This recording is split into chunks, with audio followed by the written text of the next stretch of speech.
Seguimos en el capítulo 22. Si el ladrón fuese hallado en un túnel, ¿sí? En un túnel, es decir, mientras cavaba un túnel para meterse clandestina en la casa, y es herido y muere, no habrá culpa de sangre por él. ¿Por qué? Porque él va, él va con el, él sabe que en caso tal puede ser que lo descubran y por lo tanto él sabe que él va a ir o a matar o a que lo maten. Y como la Torah enseña también que si alguien viene contra ti para matarte, adelántate a él y mátalo. La Torah te permite matarlo, porque él viene a eso, él viene a que en caso de que lo descubran, o matar o que lo maten. Entonces te adelantas y lo matas, no tienes culpa de nada. Pero si el sol brilló sobre él, habrá culpa de sangre por él. Por ejemplo, de que, o sea, es una forma metafórica como dice Rashi, sino que es perfectamente claro que el ladrón viene hacia ti en son de paz, como el sol, que es una fuente de paz, dice Rashi. O sea que no viene con intención de matar, ni nada por el estilo. Simplemente lo hace porque no tiene para comer o algo por el estilo. O en el caso de que él lo haga en su propia casa. En el caso de que un padre construya un túnel clandestino para forzar su entrada en la casa y robar el dinero del hijo, también. O al padre, ¿sí? O al revés, el padre también tiene misericordia con el hijo y no le va a hacer nada. Sabiendo obviamente que el hijo, ¿sí? Habrá culpa de sangre por él, es decir, que es considerado como un ser humano con vida y sería un asesinato si el dueño de la propiedad lo mata. Ciertamente él pagará. ¿Sí? O sea, deberá pagar los bienes que robó y no estará sujeto a la pena capital. Y si no tuviera, será vendido por su robo. ¿Sí? Como todo esclavo que hemos estudiado que por el robo se vende. Y si el robo fuese hallado en su poder, ya sea un toro, un asno o una oveja vivo, pagará el doble. O cualquier cosa que haya, o cualquier ser inanimado, o cualquier objeto que haya tomado, él tendrá que pagar el doble. Ese es dice aquí, esto implica que el ladrón no le podrá pagar con dos animales muertos, sino con dos vivos, o con el valor de animales vivos. Cuando un hombre conduzca a su bestia a un campo o una viña, ya sea que haya dejado suelta la bestia o éste consuma en su campo ajeno, de lo mejor de su campo y de lo mejor de su viña, pagará. ¿Okay?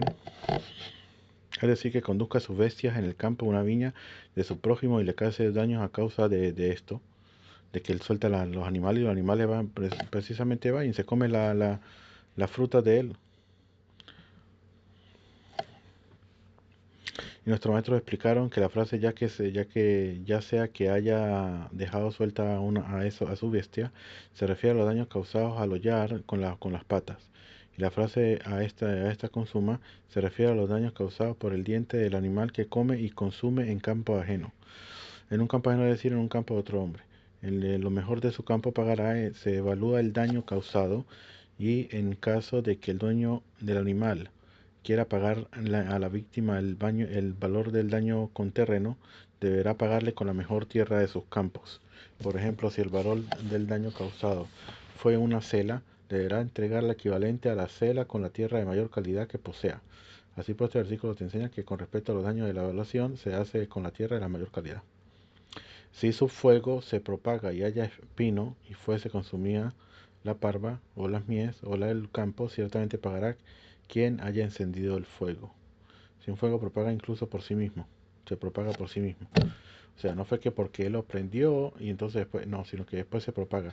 Y haya espino, dice así, son cardones, en idioma en francés hebreo.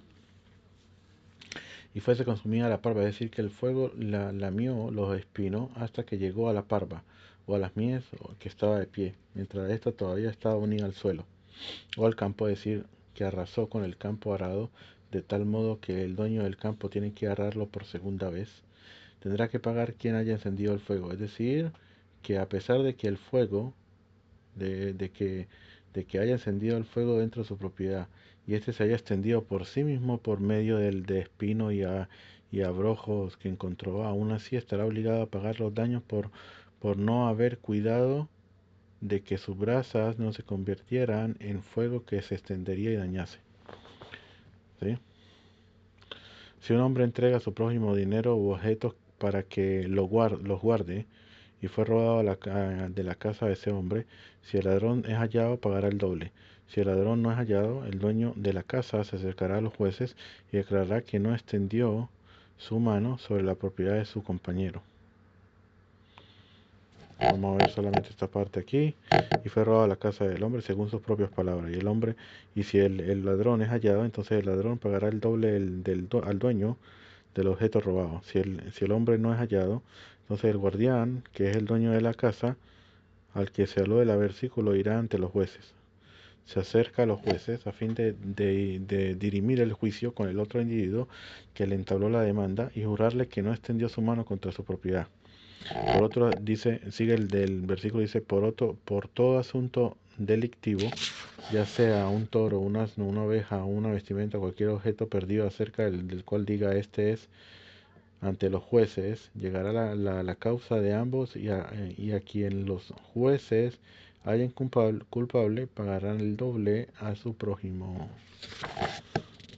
Dice aquí, a todo asunto delictivo en el que el acusado hubiera sido hallado falso en su juramento, porque hubo testigos que certificaron que él mismo había robado el objeto, y los jueces lo hayan declarado culpable sobre la base de las palabras de los testigos, entonces deberá pagar el doble. Pagar el doble a su prójimo. Este versículo enseña que la persona que alegue que le fue robado un cierto objeto que estaba bajo su cuidado y luego se descubre que él mismo lo robó, entonces debería pagar el pago doble. Y cuando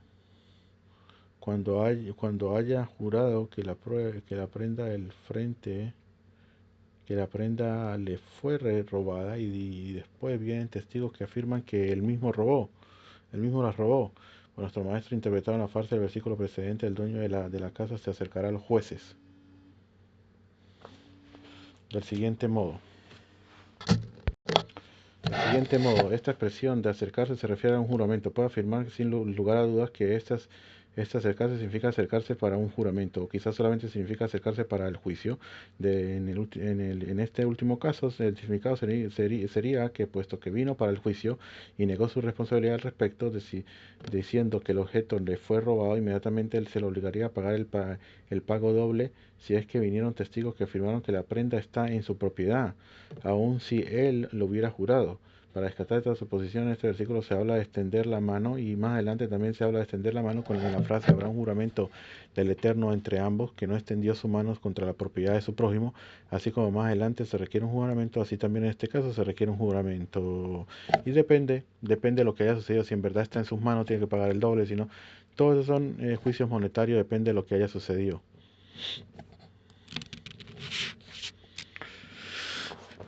Del cual diga este es, según su sentido simple, quiere decir acerca del cual diga este testigo, este es el objeto acerca del cual juraste.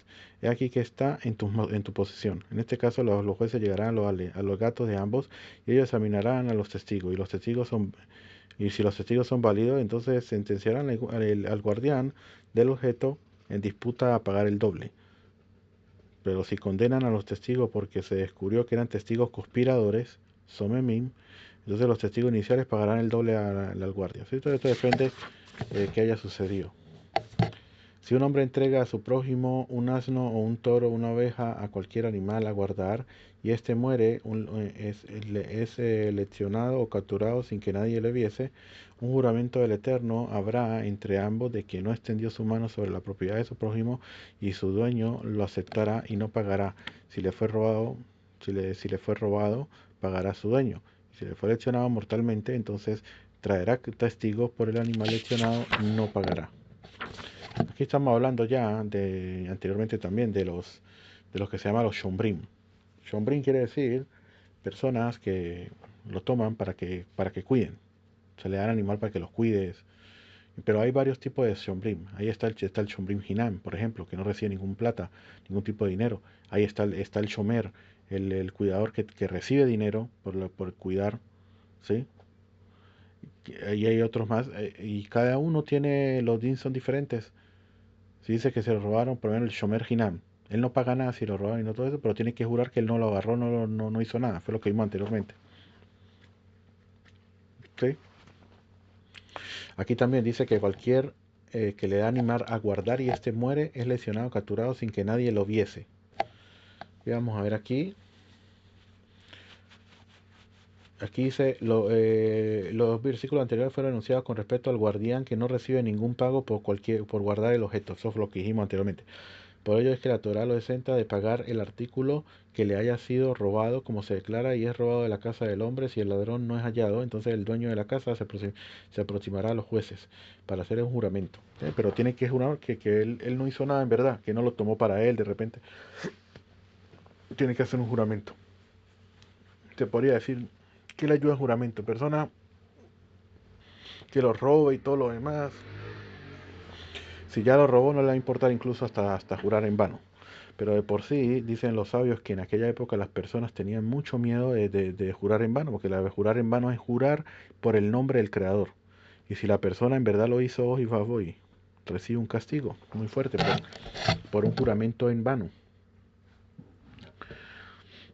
Sí, entonces a este respecto ya has aprendido que mediante este juramento el guardián queda excepto de pagar el objeto bajo su custodia, pero estos pasajes hablan acerca del guardián pagado. Aquí estamos hablando del guardián que ya le pagan por ser guardián. Por esta razón, aún así, el guardián jura que no jura no quedará excepto de pagar si alega que el artículo bajo su custodia le fue robado, como se declara más adelante, y si le es robado, pagará a su dueño. Sin embargo, en caso de accidente, por ejemplo, si se trata de un animal puesto bajo su custodia sobre el que el guardián alega que murió por sí mismo, sufrió un daño o fue capturado por la fuerza más asaltante y no hubo testigo ocular que puedan testificar acerca de ello, entonces sigue lo que tiene que hacer. En verdad no tiene que pagar, tiene que jurar también. Juramento al Eterno habrá. El guardián pagado deberá jurar que en efecto sucedió tal como él afirmó y que él no extendió ninguna mano sobre el objeto para utilizarlo para su propio beneficio, pues si extendió sobre él su mano para utilizarlo y después el objeto sufrió un accidente, entonces será responsable de los daños causados por accidente y su dueño lo aceptará el juramento y no pagará, es decir, porque el guardián no le pagará nada al dueño del objeto, si fue lesionado mortalmente por una fiera salvaje. Entonces traerá testigos, dice Rashi, es decir, que el guardián traerá dos testigos de que el animal en su custodia fue lesionado en circunstancias más allá de su control y quedará excepto de pagar. Por el animal lesionado no pagará. El versículo no dice que no pagará por un animal lesionado, sino por el animal lesionado. Ello implica que hay una clase de animal lesionado por el cual paga y hay otra por clase de animal lesionado por la cual no paga. Deberá pagar por el animal lesionado por un gato, zorro o marta, pero no deberá pagar por un animal lesionado por un lobo, león, oso o serpiente. ¿Por qué? Porque podemos entender. Si es un gato o algo por el estilo, él puede aullarlo, él puede quitarlo de allí. Pero con el Kenny ellos se huyen. Pero un lobo, un león, un oso, serpiente, eso ya, él no puede hacer nada contra eso. ¿Y quién te insinuó a juzgar así? El hecho de que más arriba se declara con respecto a un animal bajo la custodia del guardián y murió o sufrió daño o fue capturado, así como este versículo habla de la muerte del animal, de la cual el guardián no lo pudo salvar, así también el daño y la captura se refieren a un caso en el cual el guardián no pudo salvar el animal.